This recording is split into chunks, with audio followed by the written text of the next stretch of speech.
नमस्कार प्यारे साथियों, आप हैं Rajkumar Patel sir YouTube channel पर। हम पढ़ रहे हैं 8th ग्रेड अभ्यास पुस्तिका। आज हम पढ़ेंगे कक्षा 8वीं की हिंदी विषय की पुस्तक का पाठ 5, जिसका नाम है श्री मुक्तानंद जी से मिलिए। तो आइए इसके प्रश्नोत्तरों को करते हैं।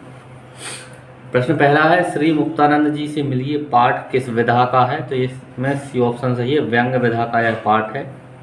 प्रश्न दूसरा है, अजायब घर का समानार्थी क्या है? तो अजायब घर का समानार्थी शब्द है संग्रहालय। प्रश्न तीसरा है, मुक्त का चंदन घिस मेरे नंदन लोकपुत्री इस पाठ में किस प्रकार खरी उतरती है? तो इसका बी नंबर का विकल्प सही है, मुक्तानंद जी पर। प्रश्न चौथा है, मुक्त की चीजों का मजा किस स्वभाव के लोग ले पाते हैं? तो इसका डी ऑप्शन सही है, नह संकोची। पांचवा प्रश्न है, मुक्तानंद जी सबको अच्छी तरह परख कर अपना काम बना लेते थे। रेखांकित शब्द के लिए उपयुक्त मुहावरा क्या होगा? तो यहाँ रेखांकित शब्द है अच्छी तरह परख कर। इस मुहावरा रहेगा बी ऑप्शन का, नब्ज टटोलना। यह सही विकल्प है बी। आगे नीचे दिए गए शब्दों में से उचित शब्द चुनकर रिक्त स्थानों की पूर्ति कीजिए। प्रश्न छठवां है, अखबार शब्द का हिंदी मानक शब्द खालिस्तान है। तो इसमें भरेंगे हम समाचार पत्र। सातवां है, मुफ्त में चीजें पाने की खालिस्तान एक सटीक उदाहरण है। इसका सही उत्तर है मुक्तानंद। प्रश्न आठवां है, पाठ के मुख्य पात्र के पान खाने का भी शौक खालिस्तान वालों की जेब से ही होता है। इसमें भरेंगे हम जान पहचान। नौवां प्रश्न है, जनसंख्या वृद्धि का एक कारण खालिस्तान भी है। तो इसमें भरेंगे हम अशिक्षा। और 10वां प्रश्न है, दिन शब्द का अर्थ दिवस है, जबकि दीन शब्द का अर्थ खालिस्तान है। तो इसमें भरेंगे हम दयनीय। आगे है अति लघुत्तरीय प्रश्न। प्रश्न क्रमांक 11वां है, मुक्तानंद जी अपनी कार्य सिद्धि के लिए किन नीतियों का प्रयोग करते थे? इसका सही उत्तर है साम दाम दंड भेद। 12वां प्रश्न है, यह लोग किस से कहते हैं? इसका उत्तर होगा संसार जगत दुनिया को यह लोग कहते हैं। यह शब्द जो है यह लोग के पर्यायवाची शब्द हैं, समानार्थी शब्द हैं। 13वां प्रश्न है, एक दिन सुबह ही मेरे घर पर पधारे, बोले भाई जरा कालिदास ग्रंथावली दे दो। इस वाक्य में विराम चिन्हों का प्रयोग करके लिखिए। तो इसका सही आंसर होगा, एक दिन सुबह ही मेरे घर पर पधारे, बोले भाई जरा कालिदास ग्रंथावली दे दो। आगे देखें 14वां प्रश्न है, मुक्तानंद जी स्कूलों के प्रिंसिपलों और मैनेजरों के घर पर धरना क्यों देते हैं? इसका उत्तर है ताकि वे अपने बच्चों की फीस माफ करा सकें।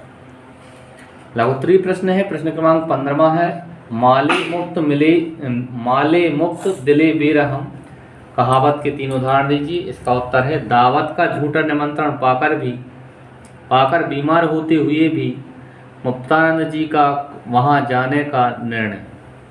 दूसरा है, बाजार में कटी पतंग लूटने के लिए मुक्तानंद जी का बेहताशा दौड़ना। और तीसरा है, मुफ्त में सिनेमा का फ्री पास पाकर पूरी रात खराब सिनेमा देखने के लिए तैयार होना।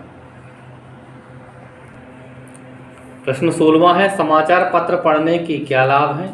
इसका उत्तर है समाचार पढ़ने से ताज़ा तरीन खबरें मिलती हैं, ज्ञान बढ़ता है और सामाजिक, राजनीतिक तथा आर्थिक घटनाओं की समझ बढ़ती है।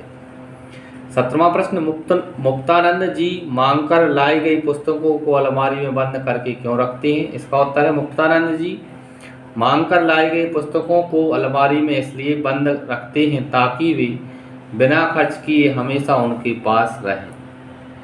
18वां प्रश्न है, यह लोग को मुफ्त में सुधार कर मुक्तानंद जी भी अब परलोक में भी मुक्त जीवन यापन करने की ठोह में रहते हैं। इस कथन से क्या आश्रय है? तो इसका उत्तर होगा, इस कथन से तात्पर्य है कि मुक्तानंद जी इस जीवन में सब कुछ मुफ्त में पाने की कोशिश करते हैं और मरने के बाद भी स्वर्ग मुफ्त में पाना चाहते हैं। आगे दीर्घोत्तरीय प्रश्न। प्रश्न क्रमांक 19वां है, प्रकृति ने आपको मुफ्त में कौन कौन सी चीजें दी हैं? आप उनका उपयोग कैसे करते हैं? तो यहाँ आप देखें, प्रकृति ने हमें मुफ्त में हवा, पानी, धूप, पेड़ पौधे, फल फूल आदि चीज़ें दी हैं। मैं इनका उपयोग शुद्ध हवा में सांस लेने, पानी पीने, धूप से विटामिन डी प्राप्त करने, पेड़ पौधों से ऑक्सीजन और फल फूलों से पौष्टिक आहार प्राप्त करने के लिए करता हूँ। 20वां और अंतिम प्रश्न है, यदि आप किसी व्यक्ति से कोई उपहार या मुफ्त सेवा लेते हैं तो आपका उस व्यक्ति के प्रति कैसा व्यवहार रहेगा और क्यों?